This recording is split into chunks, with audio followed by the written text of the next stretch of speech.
the net into the lake, for they were fishermen. Said fishermen. Jesus said, come follow me. Jesus said, and I will send you out to be fishermen of men. They was already fishermen. God, all Jesus did was upscale and promoted them. And once they left their nets and followed them, 21, going on from there, he saw two other brothers, James, son of Zebedee, and his other brother, John. Says James and John. So kids, you need to learn first disciples in a couple of sentences. Let the church say amen. Amen. Preparing their nets, Jesus called them and immediately left them out the boat, and they followed him. Romans 8:28 said, and we know. And we know that in all things, God works for the good of those who love him, who have been called according to his purpose. Church and man said, neighbor, I got purpose. Say, I'm pretty with purpose. I'm pretty with purpose. Purpose is all over me. Listen, I want you to catch on to this. Because listen, there's no placement without preparation. 4 of the 12 disciples already had their understanding of the weather they could potentially encounter while on the boat, because they were gifted with the purpose of being fishermen. Not only were they good fishermen, but they had experience on this particular body of water, what was called the Sea of Galilee. Matter of fact, Jesus met them at the same place. They were later called out to help him save them. People of God, God had designed you and gifted you, listen, to handle whatever you may encounter in life if you would just love him and trust him. Touch your neighbor, say, neighbor, I love him. And I trust him. That's it. God puts, listen. God put purpose in you to prepare you past your problems because you love him and he loves you. I want you to know this. God put purpose in you. So I'm telling you, I'm tired of going here. That's the gift he gave you to get you out of your situation. God put purpose in you to prepare you past your problems. Because you love him, guess what? He loves you. If you will only trust me. You got to trust. Turn to your neighbor and say, neighbor. Me and God. Got a good thing going on.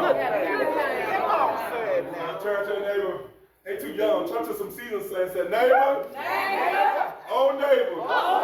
Me and God. Got a good thing. Going on. Come on, everybody. There's no placement. Listen, I want to make you understand it. There's no placement without preparation. Not only do God put something in you, but he keeps something with you to remind you that you can weather the storm. Matthew, look at the text. I'm not going to tell you nothing but what the text said. Look at the text, Matthew 14, 13 and 21. We're just going to skip up a little bit. It said, as soon as Jesus heard the news, he left in the boat to a remote area to be alone. But the crowd heard where he was headed and followed him on foot for many times. I think God didn't have gas back in the day. Jesus saw the huge crowd and he stepped in the boat and he had compassion on them and he healed the sick. Verse 15. That evening the disciples came to him and said, this is a remote place and it's getting already late. Send the crowds away so you can go to the villages and buy some food for themselves. But Jesus said, this isn't necessary. You feed them. I want you to make sure you put that in your spirit. Come on now. But we only have 5 loaves of bread and 2 fish from the Hollywood fish market up there on Hollywood and Chelsea there. He said, bring me that. Verse 19. Then he told the people to sit down on the grass. Jesus took the 5 loaves and 2 fish, looked up toward heaven and blessed them, said, bless them. Then breaking the loaves into the pieces, he gave the bread to the disciples, said, disciples, who he distributed to the people. Verse 20. They all ate as much as they wanted, and afterward the disciples picked up 12 baskets of leftovers. Said 12 baskets. I want you to remember that number. 21. After 5,000 men were fed through the day, in addition to all the women and children. Listen, y'all. So this is where we are at. 12 disciples just experienced a great miracle seen by their own eyes. While assisting Jesus in taking 5 loaves of bread, said 5 loaves of bread, and 2 fishes. No, I need you to say it like I said. 5 loaves of bread, and 2 fishes. right, Pastor. But you know, and you think that's a miracle. You say, you know what? I just saw Jesus, the Lord and Savior, took 5 breads and 2 what? Fishes. And fed 5,000 men, not counting the women and children. Come on. That's wonderful, right? But guess what? That's the crazy part about it. Because God prepared you before you even go to the storm. Look at this. But this is not what I want you to hang on to right now. What I want you to hang on to is this, in verse 20. They all ate as much as they wanted.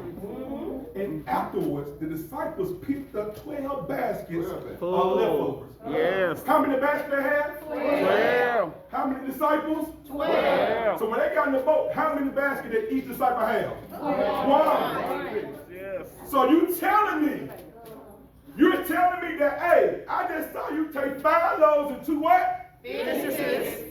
No, I ain't saying 5 loaves and 2 what? Fishes. You tell me to get on the boat. It's a storm about to happen. And I don't have faith, but I'm on the boat. In my lap is a big basket of leftovers. How you know he got on the boat? How did you know the basket on the boat?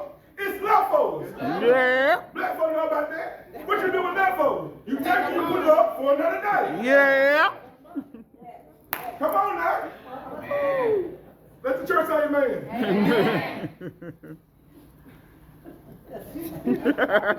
The miracle is not only that they were just able to feed 5,000 y'all. The miracle was they had the faith they needed in their laps. And sometimes God has done something for us before, and we have that sitting in our laps, and we still doubt.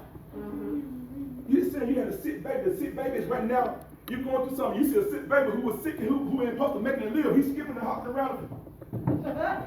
That baby supposed to be dead. But God did it before. So he can do it again. Come on now. Yes, sir. The thing is, they were carrying a load basket of food. They probably had EBT or something. I don't know about that. On the boat, when they were about to encounter, guess what? They on the boat, they carried on the boat, they carried the food on it. Tax free. Encountered some unbearable, inclement weather. You might feel like you are going through something because it's unbearable. Man, you might feel like, excuse me, what you are going through is something unbearable, inclement weather.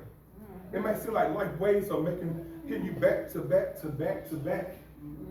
But I'm here to tell you this afternoon to tell you this. God will not place you in a position without preparation. People are so quick, and I'm about to leave here. You want to put your napkins together, put your fork on the plate.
Thank you, Jesus. Praise is a mighty weapon.